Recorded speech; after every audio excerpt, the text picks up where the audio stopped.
Hello, my name is Jay Bowman. I'm one of the principals at FMI and serve as Managing Director of Research and Analytics. And I want to share with you a summary of an article I recently wrote alongside our Chief Economist Brian Strawberry called Downright Dangerous Decision Making. This article really talks about, with all the uncertainty that we see in the marketplace, given what's occurred from the reactions to COVID-19, how do we think about that from a strategic standpoint? And when we think of times as being very uncertain as they are, it doesn't necessarily mean that the future is unknowable. And so it's a matter of understanding what is that difference between what is possible and what are the probable or most likely outcomes that we can begin to plan around.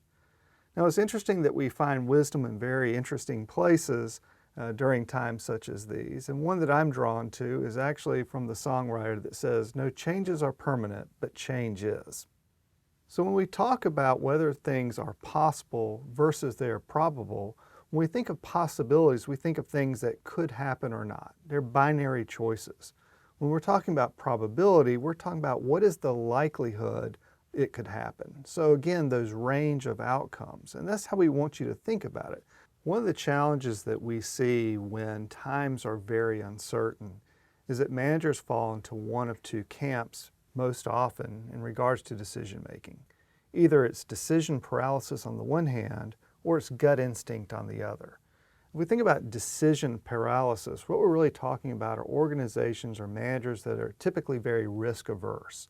It's the wanting to sort of take a wait and see approach to what is occurring in the market before they make a decision. But we shouldn't confuse not making a decision with not a decision at all. That is a decision. Also, what we'll see oftentimes is sort of an obsession with collecting more and more data, trying to achieve sort of a perfection, if you will, in the data that's available. Another aspect of decision paralysis that we often see is what's called normalcy bias. This is a tendency to believe that the future will very much reflect the past, and so there's an inaction or an unwillingness to act in that regard. In fact, most people, when there's a disaster, research has shown that under normalcy bias, only about 10% of the population panic. Likewise, another 10% actually have a plan and do something. That leaves 80% of the population that fall under that sort of trap of normalcy bias, meaning they just can't believe what's going on around them. They're trying to put it into normal terms or expecting again that things will revert to the norm very quickly, and so they do nothing. On the other end of the spectrum are the gut instinct managers. These are the ones who are typically more loss averse than risk averse. Instead of being obsessed with data information, there's almost no analytical rigor at all, no consideration of data or information, and it's more of the old adage, ready, fire, aim, than ready, aim, fire. The last thing that we'll also see from a bias standpoint related to the gut instinct is anchoring bias and confirmation bias.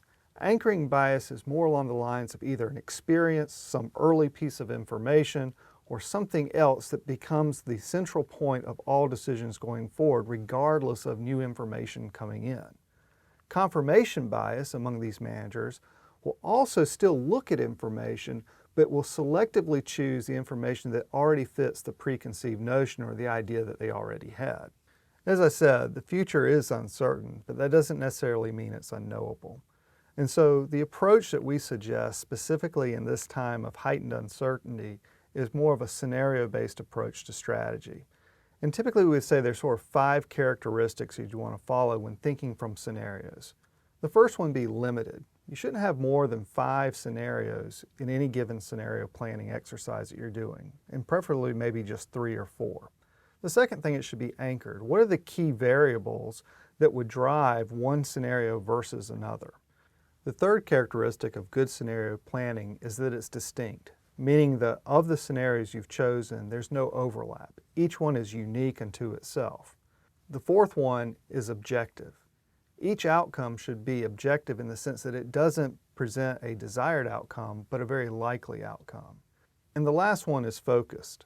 Again, how does each scenario impact things such as the revenue of the organization, clients, competitors, or any other aspect related to the work?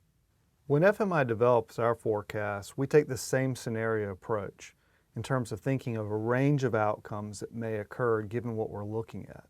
Now, obviously, in this certain time, There's a lot of uncertainty as to what that looks like. And so one of the things that we'll be doing is sort of committing to sort of regular updates, if you will, of our forecast and where we think things are.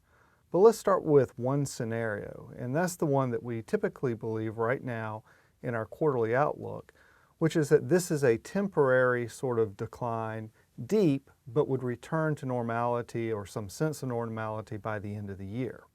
So what makes us think that? So one of the inputs that we looked at was GDP.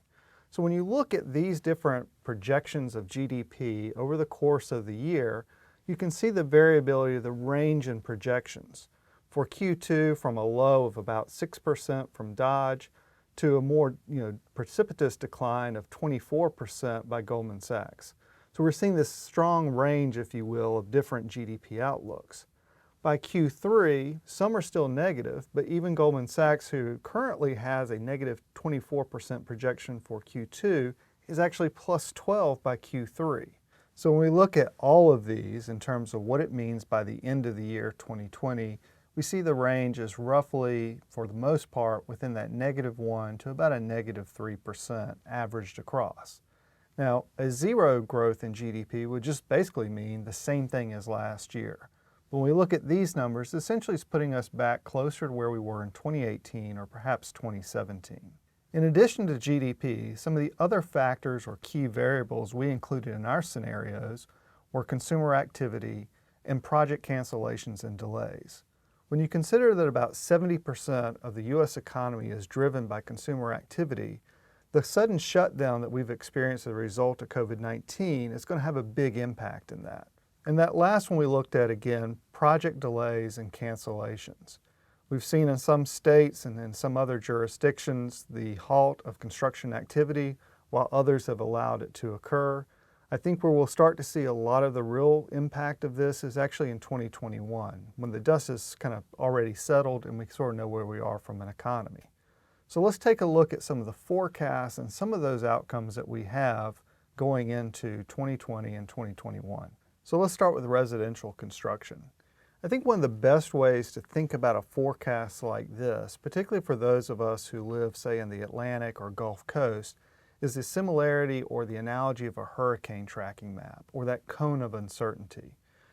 As time progresses, we begin to know closer and closer of where that hurricane is likely to make landfall.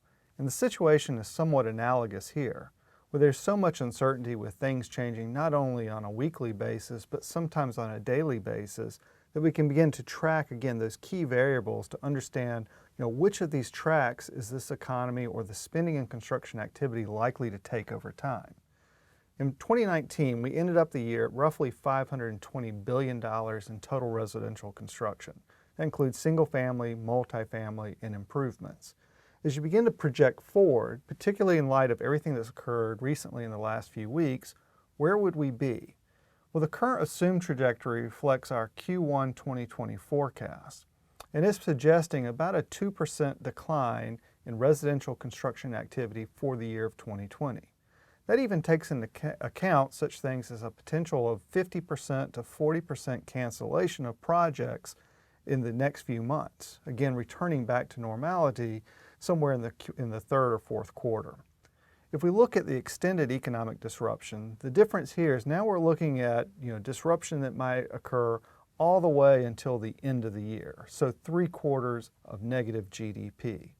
And then the disruption to disintegration, the more dire of all of these, considers at least a minimum of 6/4 of negative GDP, which really put us back to sort of the recession levels of 2006, 2011. Now it's important to recall that not every segment reacts the exact same way. So in this chart, what we're showing here is the potential depth of the decline in recessionary activity against the length of time of that recessionary period. So shallow to deep and brief to prolonged.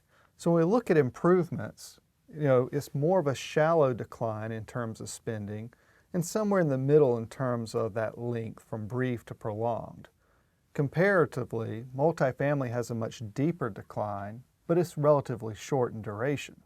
That may be reflective of either more people moving into multifamily or potentially those who were going to be first-time home buyers simply delaying some of the purchase activity. Looking at residential construction from a geographic perspective, we can see a similar broad range of activity and differences in how these areas may react. For example, the West North Central Division, which includes most of the Plains states, has a negative 5% projection in residential construction over the next year, whereas the West South Central Division is relatively strong at a 1% increase. As we turn our attention now to non-residential building construction, which includes such things as lodging, office, commercial, education, healthcare, etc., and we take a look at the current assumed trajectory, again, this being our best case scenario, which reflects our Q1 2020 forecast, we're projecting a negative 1% change in construction spending in 2020 compared to 2019. And similar to what I was sharing with you on the residential side, this even includes cancellations and delays approaching sort of that 30 to 40% mark over the next 2 or 3 months, but again sort of coming back to sort of near normal levels by end of Q3 and Q4. When we look at the extended economic disruption, again, that's the one that assumes that we would have negative GDP through the rest of the year. That would become now a negative 4% overall view in non-residential construction spending. And then the disruption and disintegration, sort of our worst case scenario at this point, would be a negative 7%. Again, this is for the entirety of the year. Quarter to quarter, it could be much greater than that, but for the entirety of the year, we're looking at somewhere between a negative 1, negative 4, and negative 7% change. From a segment perspective on the non-residential side, we see a greater variability in terms of how we think these segments will perform in terms of the depth of the decline and the length of decline. Those where we would expect a shallower and briefer decline include transportation activity, communication, and even educational. By contrast, those that we think much deeper and also much longer would include commercial construction, lodging, amusement and recreation, and religious.